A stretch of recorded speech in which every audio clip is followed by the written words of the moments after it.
I broke into my ex-boyfriend's life, and now I don't want to leave. When Conrad cheated on me with my own cousin at my birthday party, I wanted revenge so badly I could taste it. The betrayal happened right in my apartment. I walked out of the bathroom to find them making out on my couch with all our friends pretending not to notice. The humiliation burned through me for weeks afterward, and I thought I'd never recover.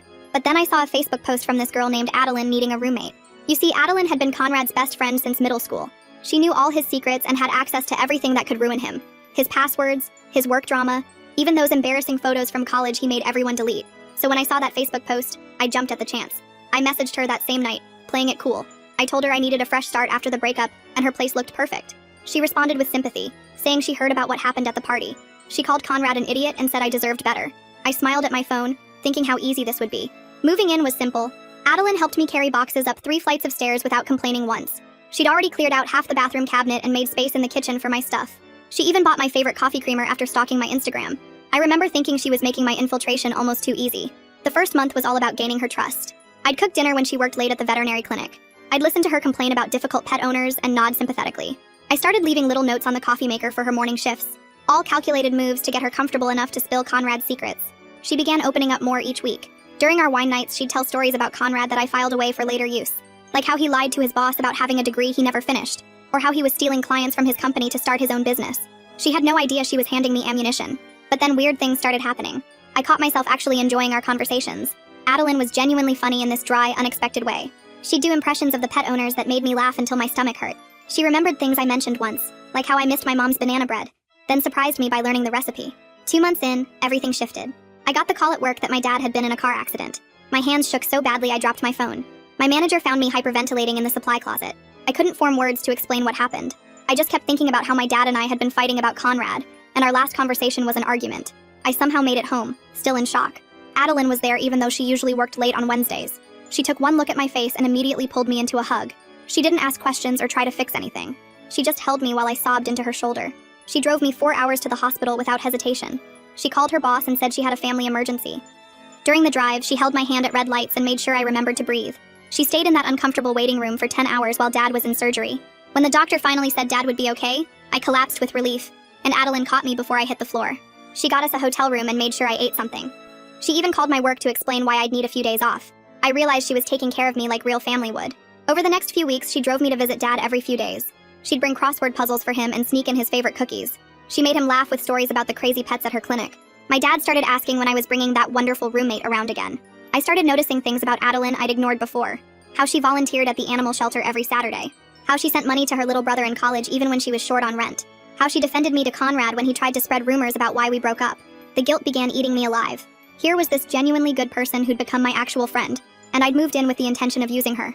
Last week, Adeline found my old journal while we were cleaning. It fell open to the page where I'd written my whole revenge plan. Every detail about how I'd use her to destroy Conrad. She looked at me with tears in her eyes, and before I could say anything, she demanded I get out. I grabbed the box she shoved at me and stumbled backwards into the hallway. The door slammed so hard the walls shook. I stood there frozen, holding this cardboard box full of my bathroom stuff and some clothes she'd thrown in. Through the door, I could hear her crying. These awful broken sobs that made my chest hurt. My hands started shaking and I almost dropped the box. I wanted to knock, to say something, anything, but my mouth wouldn't work. The neighbor across the hall opened their door, took one look at me standing there like an idiot and went back inside. I finally made myself walk down those 3 flights of stairs we'd climbed together so many times. My car was parked on the street and I sat there for an hour just staring at her window. The light stayed on all night. I drove to a motel and barely slept. Kept seeing her face when she read that journal page. The next morning, I stopped at the coffee shop where we always went on Saturdays. I bought her favorite drink and one of those chocolate croissants she loved. My hands were still shaking when I climbed back up to her door. I knocked softly and heard her footsteps. The door opened maybe 2 inches with the chain still on. Her eyes were red and puffy and she wouldn't even look at me. She told me to leave her alone and never come back. The door closed before I could say anything. I left the coffee and pastry on her doormat and walked away. I drove to my dad's house with my boxes in the trunk. He opened the door and took one look at my face. Without asking any questions, he helped me carry my stuff inside. He was still moving slow from his surgery, holding his side when he bent down. He made up the couch with sheets and an old blanket while I stood there useless. That night, I stared at the ceiling for hours. Every time I closed my eyes, I saw Adeline bringing him crossword puzzles in the hospital. I kept thinking about her driving 4 hours without complaining when I needed her. By the end of that week, everything fell apart with our friends. They started texting me less and less after Adeline told them what happened. Most of them just stopped answering completely. The few who did respond said they needed space to process everything. I saw photos on Instagram of them all hanging out at the bar we used to go to. Adeline was there smiling like nothing happened, but I could tell it was fake. I deleted all my social media apps because seeing those pictures hurt too much. When I finally went back to work after using emergency time off, my manager called me into her office. She closed the door and asked me to sit down. She'd noticed I'd been making mistakes on reports and missing deadlines. She said she understood I was going through something, but she needed to see improvement soon. I promised to do better, but couldn't focus on anything. Every time I looked at spreadsheets, I kept thinking about Adeline's tears. During my lunch break, I found a flyer for employee assistance counseling stuck to the break room bulletin board. My hands were shaking again when I called the number. The woman who answered was really nice and didn't judge when I started crying on the phone. She scheduled me for next week and said it was brave to ask for help. That weekend, I sat at my dad's kitchen table with my laptop. I went through every folder and deleted all the screenshots I'd saved of Conrad's messages. I deleted the document where I'd been keeping notes about his work stuff. I found photos Adeline had sent me of us at the animal shelter and almost kept them. But I deleted those too. I packed up her spare key in a small envelope and walked to the post office. I didn't write a note because what could I even say? While I was unpacking more boxes in Dad's garage, I found one of Adeline's vet clinic bills. It must have gotten mixed in with my mail. I drove to her apartment building that night when I knew she'd be at work. I slipped it under her door and left quickly before anyone saw me. My phone buzzed while I was driving home and Conrad's name showed up. His text said Adeline was being dramatic about everything and asked if we could meet up. He wanted to know what she was saying about him and suggested we could compare notes about her. I typed back 2 words telling him to never contact me again. Then I blocked his number and deleted the whole conversation. That night, my dad made dinner and we ate in silence for a while. Finally, I told him everything about moving in with Adeline to get revenge on Conrad. I explained how I'd planned to use her for information and how she'd found my journal. He listened without interrupting while I talked. When I finished, he sighed and said he was disappointed but not surprised. He said I'd been so hurt after Conrad that he worried I'd do something stupid. He made it clear I needed to fix this mess somehow. He also said I couldn't stay on his couch forever and needed to find my own place soon. I spent the next morning at Dad's kitchen table with my laptop open to Conrad's company website. I typed out an anonymous tip about him stealing clients and setting up his own business on the side. My fingers hovered over the send button for what felt like forever. I kept reading it over and over, adding more details about the clients he'd taken and the lies he told his boss. Then I realized I was still just trying to hurt him instead of working on myself. I deleted the whole thing and closed my laptop. 3 days later, I had my first therapy appointment at the employee assistance place. The therapist had this calm way of asking questions that made me really think about why I needed revenge so badly. She explained how my anger at Conrad turned into this whole cycle where I kept hurting people who didn't deserve it. She asked me to write in a journal every night about taking responsibility without making excuses for what I did. I left with homework and a weird feeling like maybe I could actually get better. For 3 weeks, I went to therapy every Tuesday morning before work. Each session, we talked more about my patterns and how I hold on to grudges forever. The therapist helped me see how this wasn't just about Conrad, but went back to other times people hurt me, and I couldn't let go. After the 3rd session, I decided to write Adeline a real apology letter. I spent 4 days working on it at night after Dad went to bed. I kept starting over because the first drafts were all about how bad I felt, instead of how much I'd hurt her. The therapist looked at it with me during our next session, and helped me rewrite parts that were still making excuses. She said the letter needed to be about Adeline's pain, not my guilt. I printed out screenshots showing I'd deleted all of Conrad's information from my devices. I put them in an envelope with the letter and a check for half of the next 3 months' rent, in case she needed help finding a new roommate. I wrote a note promising I wouldn't contact her again unless she reached out first. My hands were shaking when I dropped it in the mailbox outside the post office. That same week, my manager called me into her office and closed the door behind us. She pulled out a folder with copies of my recent work that had mistakes circled in red pen. She laid out specific goals I needed to meet in the next month, or I'd face more serious consequences, including maybe losing my job. I took notes while she talked and promised to meet every single deadline. The next Saturday, I started volunteering at the animal shelter on the opposite side of town from where Adeline usually went. I picked Tuesday evenings and Sunday mornings, making sure to avoid her regular Saturday shift. 2 weeks into volunteering, I was cleaning the cat area when I saw Adeline walk in with donation bags. We made eye contact for maybe 2 seconds before she turned and walked straight to the dog section on the other side of the building. The shelter coordinator saw the whole thing but didn't say anything about it. I kept cleaning the litter boxes and tried to focus on the cats instead of the knot in my stomach. A few days later, I got a bill from the electric company for Adeline's apartment. I realized the utilities were still in both our names from when I moved in. I called the company and paid my half directly for the rest of her lease term. The customer service person asked why we weren't splitting the bill anymore, and I just said we weren't roommates now. I did the same thing with the gas and internet companies. Then Conrad's email showed up in my inbox with the subject line, legal action. He wrote this long, angry message saying he'd sue me for defamation if I spread any lies about his business. He said he had proof I was trying to ruin his reputation, and his lawyer was ready to file papers. Dad was reading the newspaper at the kitchen table when I showed him the email on my phone. He called his lawyer friend who went to his church and forwarded the whole thing to him. The lawyer called back an hour later and told us to save everything but not respond at all. He said to document any other contact from Conrad, but never engage with him. My anxiety was so bad that night I couldn't eat dinner. During my next therapy session, we worked on something called separating accountability from self-punishment. The therapist explained that sitting around feeling guilty about Adeline didn't actually help her at all. We practiced different responses for situations I might face, like running into mutual friends or seeing Conrad somewhere. She helped me understand the difference between taking responsibility and just beating myself up all the time. That weekend, Dad sat me down at the kitchen table with a calendar and a red pen. He circled a date exactly 2 months away, and said that was my move-out deadline. He wasn't being mean about it, but made it really clear I couldn't hide at his house forever. We spent the rest of the afternoon looking at apartment listings online. He said he'd help with the security deposit if I found something reasonable. I bookmarked 5 places that looked okay, and started filling out applications that night. The next morning, I opened my laptop and pulled up the draft email I'd written to Conrad's company, HR, about his client stealing. My finger hovered over the send button for maybe 10 seconds before I highlighted everything and hit delete. I opened a new message to Conrad instead and typed out 3 sentences saying any future contact would be considered harassment, and I'd document everything. I blocked him on every platform I could think of and felt my shoulders drop like I'd been carrying something heavy for months. At work on Monday, I turned in the quarterly report 2 days before the deadline. My manager looked surprised when I handed her the folder and said she'd review it that afternoon. The numbers were clean and organized exactly how she liked them. She called me into her office later and mentioned the improvement while making notes in my file. My coworkers started asking if I wanted to grab lunch with them again instead of eating at my desk. I said yes, and we went to the sandwich place down the street where they talked about normal office stuff, and I actually laughed at someone's story about their kid's soccer game. 3 days later, my phone buzzed with a text from Adeline asking if we could meet at the coffee shop on 5th Street to exchange some mail that was still coming to the apartment. Her message just said Saturday at 2 p.m. and asked if that worked. I typed back that I'd be there and spent the next 2 days practicing what I'd say in my head. Saturday came too fast, and I got to the coffee shop 15 minutes early. I ordered a black coffee and sat at a corner table where I could see the door. Adeline walked in exactly at 2 wearing her vet clinic scrubs like she'd come straight from work. She sat down across from me without ordering anything and pushed a small stack of mail across the table. I started to apologize, but she cut me off and told me about this girl from high school who pretended to be her friend just to copy her homework. She said that girl dropped her the second she didn't need help anymore. Then she looked right at me and said what I did felt worse because she'd actually believed we were real friends this time. I sat there feeling the weight of being another person on the list of people who'd used her.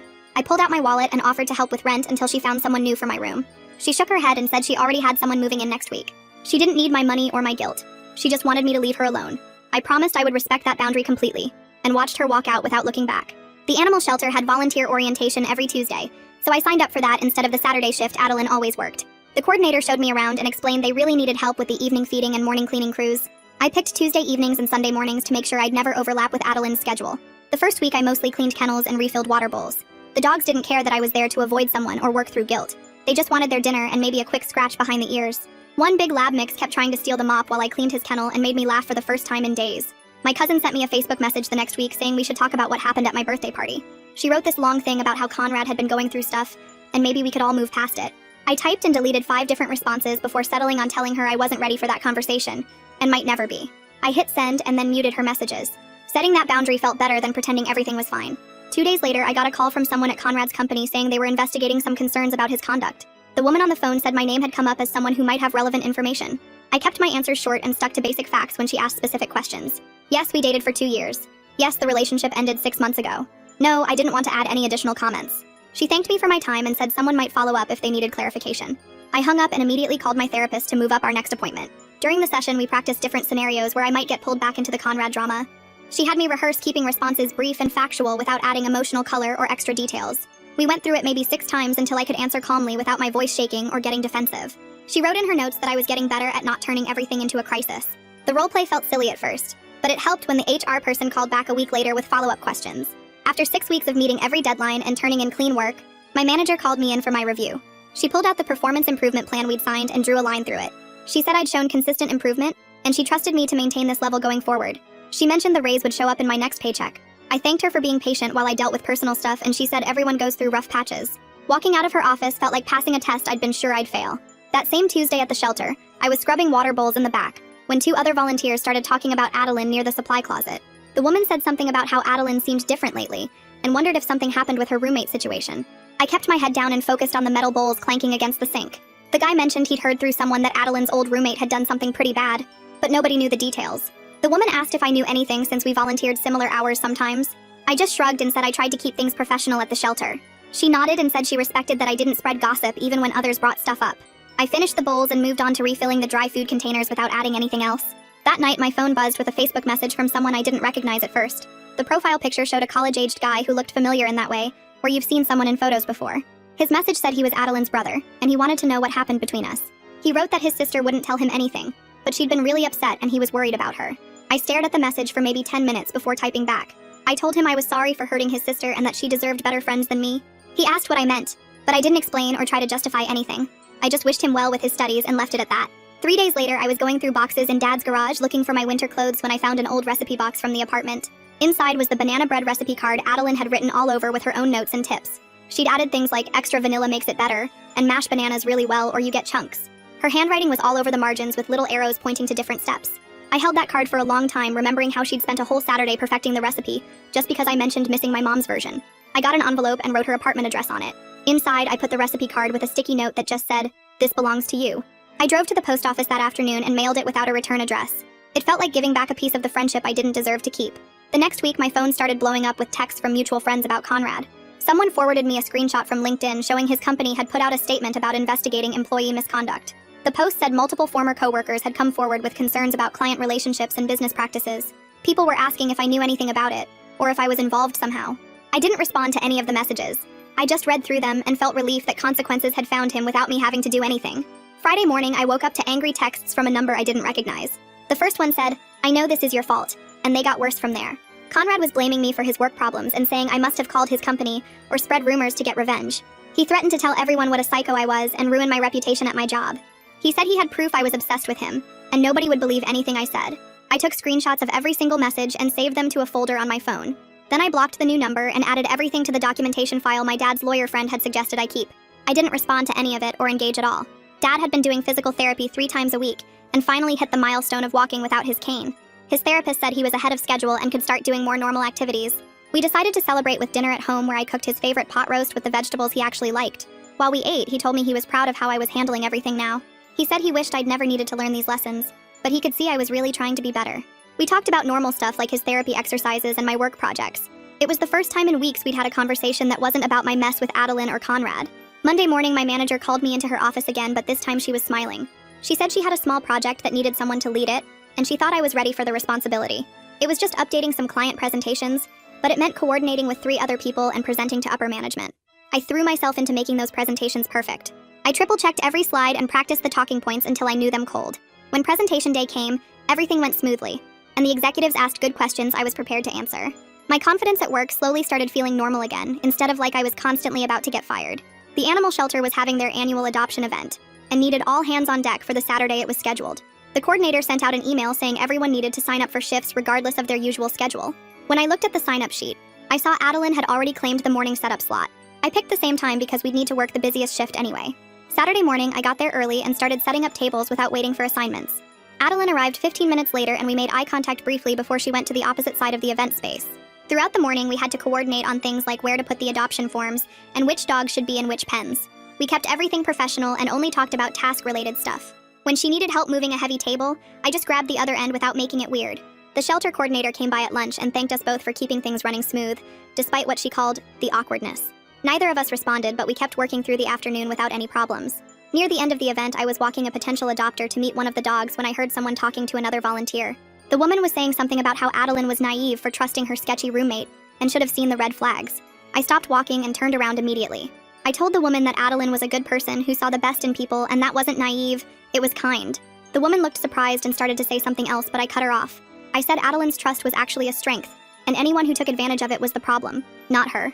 The woman dropped it and walked away while the adopter asked if I was okay. Sunday night, my phone buzzed with a text from Adeline's number. All it said was, "Got the recipe card. Thanks." It was the first message from her that wasn't about logistics or boundaries since she'd kicked me out.